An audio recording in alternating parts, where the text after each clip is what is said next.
Hello dear student, आप सभी का एक बार फिर स्वागत करते हैं अपने इंस्टीट्यूट चैनल पे। तो आज की इस वीडियो में लोग क्लास 10 सामाजिक विज्ञान का 2024 का जो सेट नंबर 5 है इसको स्टार्ट करने वाले हैं। ठीक है, इसके पीछे मैंने आपको ऑलरेडी 4 सेट करा दिया है। मैंने हर एक प्रश्न का उत्तर लिखकर आपको प्रोवाइड कराया है बाबू, ताकि आपको इधर उधर प्रश्नों को खोजना न पड़े।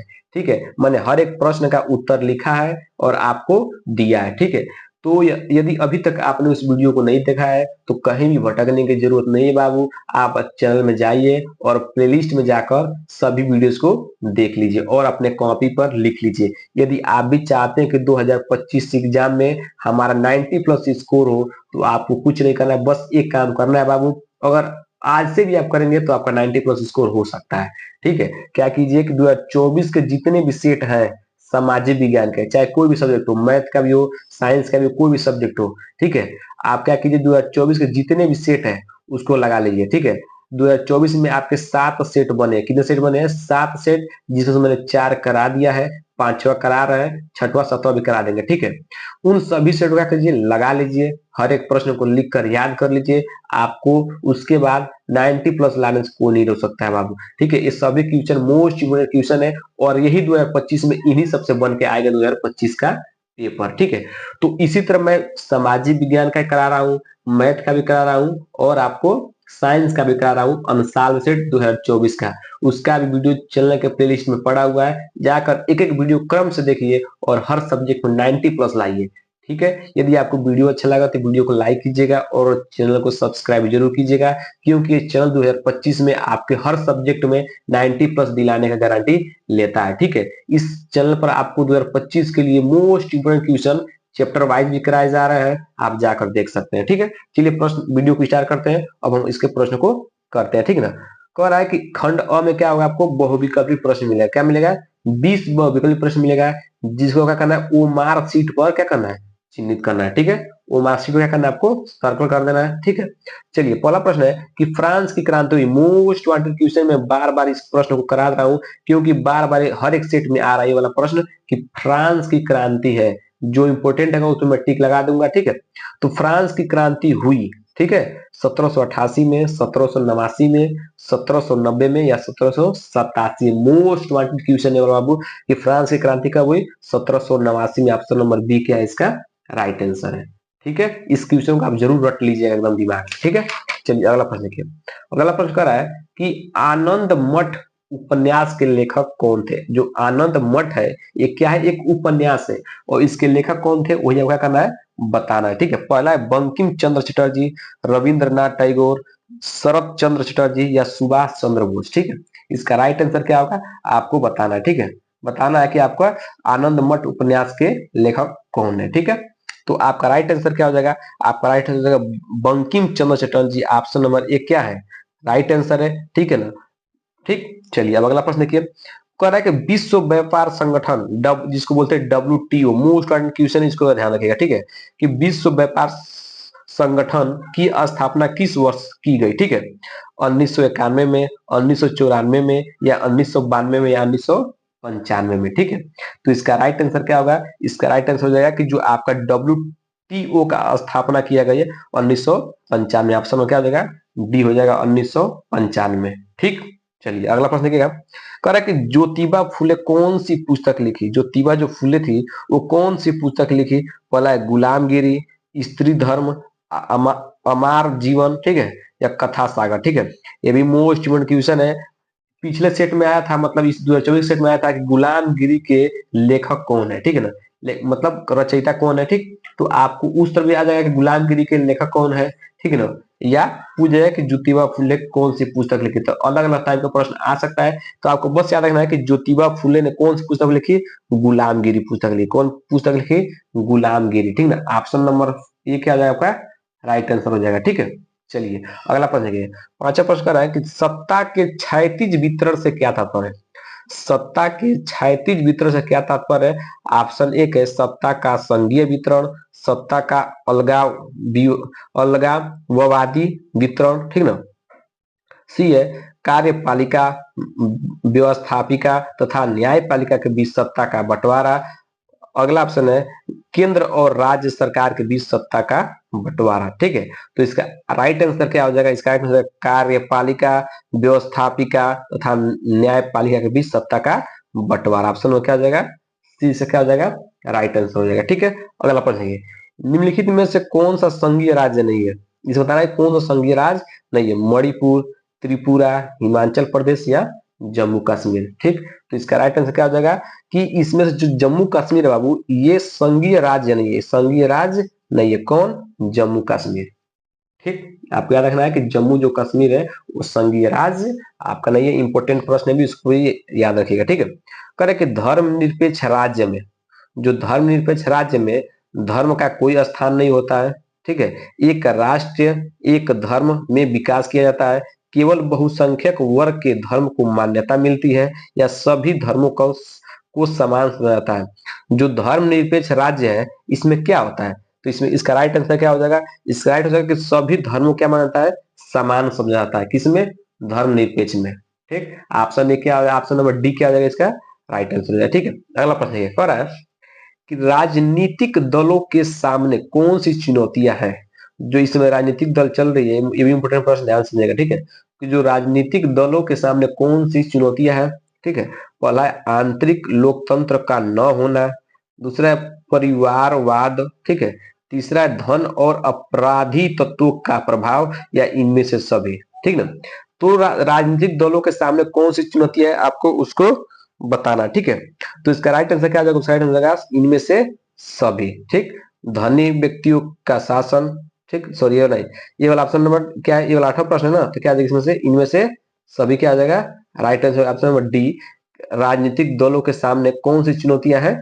इनमें से सभी, परिवारवाद, धन और अपराधी तत्वों का प्रभाव या आंतरिक लोकतंत्र का न होना। ठीक, तो 8 का ऑप्शन क्या हो जाएगा? Option number D. ठीक है ना, ये वाला नहीं होगा। ठीक है, ऑप्शन नंबर डी क्या आ जाएगा इसका राइट आंसर हो जाएगा। ठीक है, अगला प्रश्न ये कि निम्न में से कौन सा लोकतंत्र का अवगुण है? ठीक ना, इसमें से कौन सा है जो लोकतंत्र क्या है? अवगुण है। ठीक है, पहला धनी व्यक्तियों का शासन, दलों में व्यक्तिवाद या बहुसंख्यक की प्राथमिकता या इनमें से सभी। ठीक है, तो आपको बताना है कि निम्न में से कौन सा लोकतंत्र का अवगुण है। तो इसका right answer option number B. Option number B क्या है? दलों में व्यक्तिवाद। ऑप्शन नंबर बी क्या हो जाएगा? राइट आंसर हो जाएगा दलों में व्यक्तिवाद। ठीक, कह रहा है कि अगला प्रश्न है 10वां नंबर प्रश्न है कि संविधान के अनुसार भारत की राजभाषा है। इंपोर्टेंट प्रश्न है। ठीक है, इसका आंसर आप कमेंट बॉक्स में देना। ठीक है ना, आपको याद होना चाहिए कि संविधान के अनुसार भारत की राजभाषा था ना, किसके अनुसार? संविधान के अनुसार। ठीक है, ऑप्शन एक है हिंदी, उर्दू, संस्कृत या अंग्रेजी। ठीक है, तो इसका राइट आंसर आपको किसमें देना? कमेंट बॉक्स में बताना बाबू। आपको ये पता ही होगा कि संविधान के अनुसार भारत की राजभाषा क्या है। ठीक, कमेंट बॉक्स में इसका आंसर आपको देना है। ठीक, जो बच्चा कमेंट बॉक्स में सबसे पहले आंसर देगा उसका नाम अगली वीडियो में लिया जाएगा। ठीक है, तो चाहते हैं कि आपका नाम अगली वीडियो में लिया जाए तो क्या कीजिएगा? आपको कुछ नहीं करना है, इसका आंसर आपको सबसे पहले आपको देना है। ठीक है, चलिए अगला प्रश्न देखिए। अगला प्रश्न क्या है कि कौन सा उद्योग चूना पत्थर को कच्चे माल के रूप में प्रयुक्त करता है? इसमें कौन सा उद्योग है जो चूना पत्थर को कच्चे माल के रूप में प्रयुक्त करता है? ऑप्शन एक है एल्यूमिनियम, सीमेंट, चीनी या पटसन। ठीक, तो आपका राइट आंसर क्या हो जाएगा? इसका right answer option number B, cement. Cement एक उद्योग है जो चूना पत्थर को कच्चे माल के रूप में प्रयोग करता है। ठीक है, सीमेंट। अब कर लिया। अगला प्रश्न ये 12वां प्रश्न कर रहा है कि भारत में आर्थिक उदारीकरण, ठीक है, की शुरुआत कब हुई थी? भारत में आर्थिक उदारीकरण की शुरुआत कब हुई?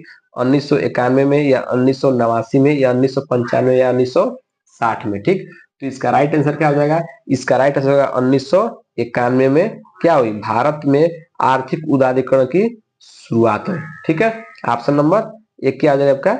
राइट आंसर हो जाएगा। ठीक है, अब अगला प्रश्न क्या? अगला प्रश्न क्या कह रहा है कि राष्ट्रीय उपभोक्ता अधिकार दिवस कब मनाया जाता है? मोस्ट वांटेड क्वेश्चन है, इसको भी आप याद रखिए, इंपोर्टेंट प्रश्न है।